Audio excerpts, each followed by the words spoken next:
Hello po, magandang umaga po. Welcome back po sa ating channel, Jeffrey's Nature and Animal Lovers. So for today's video, ayan, ipapakita ko po sa inyo ang aming mga alagang tupa. So ang gagawin po natin ngayon, yung mga reject na dragon fruit, yung mga stem o may mga punggos, sa kanila po natin ibibigay. So wala pong sayang sa mga dragon fruits na reject. Kaya panoorin nyo po yung video guys kung gaano po nila kagusto yung dragon fruits. So stay tuned lang po. A few moments later. So ayan guys, yung mga naputol namin, mga nakatings namin na mga stem na reject sa dragon fruits, yung may mga punggos, ayan na guys. Isang motor kanina yan. Ayan, inakot namin ni Kuya John Lloyd. Nilalagay po namin yan o binibigay po namin sa ating mga alagang tupa. Ayan, gustong gusto po nila yan guys. Ayan o, kaya wala pong nasasayang sa mga dragon fruits po natin. Ayan o, kahit may mga tinik po yan, hindi po nila hindayin yan. Ayan o, matitibay po yung mga nguso ng mga tupa na to. So kaya kinulong na po namin dito, hindi na namin pwedeng pakawalan kasi yun nga, napag-aralan po namin na yung mga dragon fruits gustong gusto po nila. Kaya pala yung mga sa mga ilalim ng dragon fruits puro may mga kagat-kagat ng tupa. Akala namin nung nakaraan nagkaroon ng punggos, ngayon pala ayan, tinitira pala ng mga tupa. So ang ginawa namin, kinulong na namin yung tupa dito, tapos yung mga reject na dragon fruits sa kanila na po namin binibigay. Katulad po ng mga yan, ayan o, mga reject po ito, yung may mga punggos. So kada nagbabawas po kami ng may mga punggos na dragon fruits, dito po namin binibigay. Yung mga bunga naman pwede rin po sa kanila, pero karamihan yung mga reject na bunga binibigay naman namin yon sa mga manok at bibe. Gustong gusto po nila yon, kaya wala po nasasayang dito sa farm kapag meron ka pong mga alaga na ganyan, no? Ayan, so magbibigay pa po tayo. Ayan, iagis nyo lang po sa kanila yan, mamaya uubusin na po nila yan.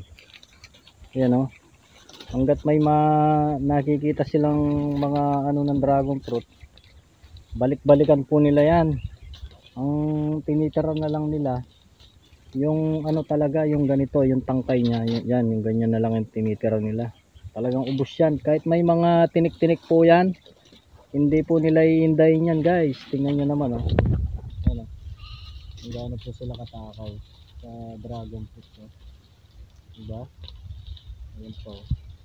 O, kaya kung may mga alaga po kayong tupa tapos may mga dragon fruits kayo, para hindi po masayang, kaysa naman ibaon o kaya sunugin, ipakain na lang po sa tupa. Ayan o, ayan, tingnan nyo naman kung gaano po nila kagusto yan o. Ayan po o. Sayang-saya po nila kahit may tinik. So ayan guys, sana ay nakakuha po kayo ng konting idea sa mga binabahagi po natin dito sa farm. Ayan po, so meron po kayong mga alagang tupa, huwag niyo pong pakakawalan. Kung may mga tanim kayo na dragon fruit, sigurado uubusin po nila yan sa ilalim, o yung hanggang maaabot nila, uubusin po nila yan.